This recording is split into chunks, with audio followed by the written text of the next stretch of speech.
ದಿನ ಒಂದೇ ರೀತಿ ಪುಳಿಯೋಗರೆನ ಟ್ರೈ ಮಾಡಿ ಅದರ ಟೇಸ್ಟು ನಿಮಗೆ ಮಾಮೂಲಿ ಅನ್ಸೋಕ್ಕೆ ಸ್ಟಾರ್ಟ್ ಆಗಿರುತ್ತೆ. ಒಂದು ಸಲ ಈ ಕೊತ್ತಂಬರಿ ಸೊಪ್ಪಿನ ಪುಳಿಯೋಗರೆನ ಟ್ರೈ ಮಾಡಿ ನೋಡಿ. ರುಚಿ ತುಂಬ ಅದ್ಭುತವಾಗಿರುತ್ತೆ. ಮಾಡೋದಕ್ಕೆ ತುಂಬಾ ಸಿಂಪಲ್ಲಾಗಿ ಒಂದು ಕಟ್ ಕೊತ್ತಂಬರಿ ಸೊಪ್ಪಿದ್ರೆ ಸಾಕು, ನೀವು 2ರಿಂದ 3 ದಿನ ಇಟ್ಕೊಂಡು ಬಳಸೋವಷ್ಟು ಪುಳಿಯೋಗರೆ ಗೊಜ್ಜನ್ನ ರೆಡಿ ಮಾಡ್ಕೊಳ್ಬೋದು. ಬನ್ನಿ ಹಾಗಾದರೆ ಈ ಕೊತ್ತಂಬರಿ ಸೊಪ್ಪಿನ ಪುಳಿಯೋಗರೆನ ಹೇಗೆ ಮಾಡೋದಂತ ನೋಡೋಣ. ಮೊದಲು ನಾನಿಲ್ಲಿ 1 ಸ್ಪೂನಷ್ಟು ಎಣ್ಣೆ ಹಾಕ್ಕೊಂಡು ಸ್ವಲ್ಪ ಮಸಾಲೆ ಪದಾರ್ಥಗಳನ್ನ ಹುರ್ಕೊಳ್ತಿದ್ದೀನಿ. 1 ಸ್ಪೂನ್ ಮೆಂತ್ಯ, 1 ಗೆಡ್ಡೆ ಬೆಳ್ಳುಳ್ಳಿ, 3 ಬ್ಯಾಡಗಿ ಮೆಣಸಿನ್ಕಾಯಿ, 3 ಗುಂಟೂರು ಮೆಣಸಿನ್ಕಾಯಿ, 2 ಹಸಿರು ಮೆಣಸಿನ್ಕಾಯಿ ಹಾಕ್ಕೊಳ್ತಿದ್ದೀನಿ. 2 ಎಸಳುಗಳಷ್ಟು ಕರಿಬೇವಿನ ಸೊಪ್ಪು, ಜೊತೆಗೆ 1 ಸ್ಪೂನಷ್ಟು ಕೊತ್ತಂಬರಿ ಬೀಜ ಹಾಕ್ಕೊಳ್ತಿದ್ದೀನಿ. 1 ಸ್ಪೂನು ಕಪ್ಪು ಮೆಣಸು, 1 ಸ್ಪೂನ್ ಜೀರಿಗೆ, ಸ್ವಲ್ಪ ಬಿಳಿ ಎಳ್ಳನ್ನು ಹಾಕ್ಕೊಳ್ತಿದ್ದೀನಿ. ಬಿಳಿ ಎಳ್ಳನ್ನು 1 ಸ್ಪೂನಷ್ಟು ತೊಗೊಂಡಿದ್ದೀನಿ. ಇದನ್ನೆಲ್ಲ ಹುರ್ಕೊಳ್ತಾ ಇದ್ದೀನಿ. ಇದೆಲ್ಲ ಒಂದು 3/4 ಭಾಗ ಹುರಿದಿರಬೇಕು. 3/4 ಭಾಗ ಹುರಿದಿದ್ದು ಆದಮೇಲೆ ಇನ್ನೇನು ಆಗಕ್ಕೆ ಬಂದಿದೆ ಅನ್ನೋ ಟೈಮಲ್ಲಿ ನೀವು ಕೊತ್ತಂಬರಿ ಸೊಪ್ಪನ್ನು ಹಾಕ್ಕೊಳ್ಬೇಕಾಗುತ್ತೆ. ನಾನು ಇಲ್ಲಿ 1 ಕಟ್ಟು ಪೂರ್ತಿ ನಾಟಿ ಕೊತ್ತಂಬರಿ ಸೊಪ್ಪನ್ನು ತೊಗೊಳ್ತಿದ್ದೀನಿ. ನಿಮಗೇನಾದರೂ ನಾಟಿ ಕೊತ್ತಂಬರಿ ಸೊಪ್ಪು ಸಿಕ್ಕರೆ ನಾಟಿ ಕೊತ್ತಂಬರಿ ಸೊಪ್ಪಲ್ಲಿ ಪುಳಿಯೋಗರೆ ಗೊಜ್ಜನ್ನು ಮಾಡ್ಕೊಳ್ಳಿ, ತುಂಬ ರುಚಿಯಾಗುತ್ತೆ.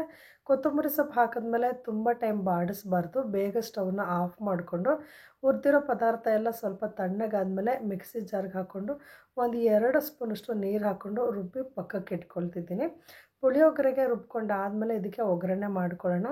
ಒಗ್ಗರಣೆಗೆ 1 ಬಟ್ಲಷ್ಟು ಕಡಲೆಬೀಜ ಹಾಕ್ಕೊಂಡಿದ್ದೀನಿ. ಕಡಲೆಬೀಜನ ನಾನು ಒಗ್ಗರಣೆಯಲ್ಲಿ ಹಾಗೆ ಬಿಡ್ತಾಯಿಲ್ಲ. ಕಡಲೆಬೀಜ ಎಲ್ಲ ಫ್ರೈ ಆದಮೇಲೆ ಒಂದು ಬಟ್ಲಿಗೆ ಹಾಕಿ ಸಪ್ರೇಟಾಗಿ ಎತ್ತಿಟ್ಕೊಂಡು ಲಾಸ್ಟಿಗೆ ಗೊಜ್ಜು ಆದಮೇಲೆ ಕಡಲೆಬೀಜನ ಮಿಕ್ಸ್ ಮಾಡಿಕೊಂಡ್ರೆ ಕಡಲೆಬೀಜ ಗರಿ ಗರಿಯಾಗಿ ತಿನ್ನೋದಕ್ಕೆ ಚೆನ್ನಾಗಿರುತ್ತೆ. ಕಡಲೆಬೀಜನ ಕರೆದು ಪಕ್ಕಕ್ಕೆ ಇಟ್ಕೊಂಡಿದ್ದೀನಿ. ಒಗ್ಗರಣೆ ಮಾಡ್ಕೊಳ್ಳೋದಕ್ಕೆ ಸ್ವಲ್ಪ ಸಾಸಿವೆ, ಕಡಲೆಬೇಳೆ, ಉದ್ದಿನಬೇಳೆನ 2 ಸ್ಪೂನ್ ತೊಗೊಂಡಿದ್ದೀನಿ. 2 ಒಣಮೆಣಸಿನ್ಕಾಯಿ, ಜೊತೆಗೆ ಸ್ವಲ್ಪ ಕೊತ್ತಂಬರಿ ಸೊಪ್ಪನ್ನು ಹಾಕ್ಕೊಂಡು ಒಗ್ಗರಣೆ ಮಾಡ್ಕೊಳ್ತಿದ್ದೀನಿ. ಒಗ್ಗರಣೆ ಚೆನ್ನಾಗಾದಮೇಲೆ ಕಡಲೆಬೇಳೆ, ಉದ್ದಿನಬೇಳೆ ಎಲ್ಲ ಗರಿ ಗರಿ ಆಗಬೇಕು. ಆ ಟೈಮಲ್ಲಿ ನೀವು ರುಬ್ಬಿಟ್ಕೊಂಡಿರ್ತೀರಲ್ವ ಸ್ವಲ್ಪ ಮಸಾಲೆ ಪದಾರ್ಥ, ಕೊತ್ತಂಬರಿ ಸೊಪ್ಪು ಹಾಕಿ ಗಟ್ಟಿಯಾಗಿ ರುಬ್ಬಿಟ್ಕೊಂಡಿರೋದನ್ನು ಒಗ್ಗರಣೆಗೆ ಹಾಕ್ಕೊಳ್ತಿದ್ದೀನಿ.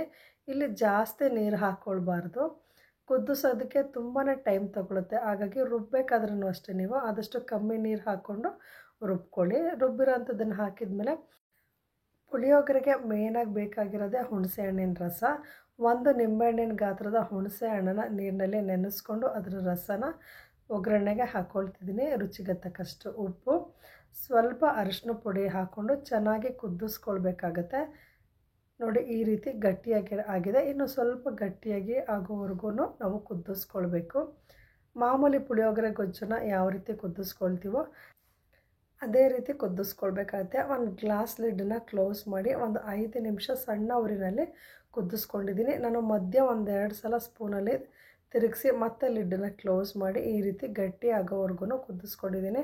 ಟೈಮ್ ಜಾಸ್ತಿ ಅಂತ ತೊಗೊಳ್ಳಲ್ಲ, 2-3 ನಿಮಿಷಕ್ಕೆ ಈ ಹದಕ್ಕೆ ಗೊಜ್ಜು ರೆಡಿ ಆಗುತ್ತೆ. ಎಷ್ಟು ಬೇಕೋ ಅಷ್ಟು ಗೊಜ್ಜಿಗೆ ಅನ್ನನ ಕಲಿಸ್ಕೊಂಡು ಉಳಿದಿರೋದನ್ನು ಇನ್ನೊಂದು ದಿನ ಮಾಡ್ಕೊಳ್ಬೋದು. ನಾನು ತೋರಿಸಿರೋ ಅಂತಹ ಅಳತೆಯಲ್ಲಿ 2 ದಿನ 5 ಜನಕ್ಕೆ ಆಗೋವಷ್ಟು ಗೊಜ್ಜು ರೆಡಿ ಆಗುತ್ತೆ. ಅಂದರೆ ಟೋಟಲಾಗಿ 10 ಜನಕ್ಕೆ ಆಗುವಷ್ಟು ಗೊಜ್ಜನ್ನ 1 ಕಟ್ಟು ಕೊತ್ತಂಬರಿ ಸೊಪ್ಪಲ್ಲಿ ನೀವು ರೆಡಿ ಮಾಡ್ಕೊಳ್ಬೋದು. ನೋಡಿ ಈ ರೀತಿ ಗೊಜ್ಜು ಮತ್ತು ಅನ್ನನ ಚೆನ್ನಾಗಿ ಕಲಿಸ್ಕೊಂಡಿದ್ದೀನಿ. ಅನ್ನನ ಉದುರುದ್ರಾಗಿ ಮಾಡ್ಕೊಂಡಿದ್ದೆ. ಆದಷ್ಟು ಪುಳಿಯೋಗರೆಗೆ ಅನ್ನನ ಉದುರುದ್ರಾಗಿ ಮಾಡ್ಕೊಳ್ಬೇಕಾಗತ್ತೆ. ಕಡಲೆಬೀಜನ ಕರೆದಿಟ್ಟಿದ್ವಲ್ವ ಅದರಲ್ಲಿ ಅರ್ಧ ಮಾತ್ರ ಹಾಕ್ಕೊಂಡು ಲಾಸ್ಟಲ್ಲಿ ತಟ್ಟೆಗೆ ಹಾಕ್ಕೊಳ್ಳೋದಕ್ಕೆ ಸ್ವಲ್ಪ ಎತ್ತಿಟ್ಕೊಂಡಿದ್ದೀನಿ. ನೋಡಿದ್ರಲ್ವ ಎಷ್ಟು ಉದುರುದ್ರಾಗಿ ಪುಳಿಯೋಗರೆ ಗೊಜ್ಜನ್ನು ಮಾಡ್ಕೊಳ್ಬೋದು. ನೀವು ಮಾಮೂಲಿ ಮನೆಯಲ್ಲಿ ಪುಳಿಯೋಗರೆ ಮಾಡ್ತೀರಲ್ವ ಅದಕ್ಕಿಂತ ಈ ಕೊತ್ತಂಬರಿ ಸೊಪ್ಪಿನ ಪುಳಿಯೋಗರೆ ತುಂಬಾ ರುಚಿಯಾಗುತ್ತೆ. 1 ಸಲ ಟ್ರೈ ಮಾಡಿ ನೋಡಿ. 1 ಕಟ್ಟು ಕೊತ್ತಂಬರಿ ಸೊಪ್ಪಿದ್ರೆ ಸಾಕು, 10 ಜನಕ್ಕೆ ಆಗುವಷ್ಟು ಪುಳಿಯೋಗರೆ ಗೊಜ್ಜನ್ನು ನೀವೇ ಮನೆಯಲ್ಲಿ ರೆಡಿ ಮಾಡ್ಕೊಳ್ಬೋದು.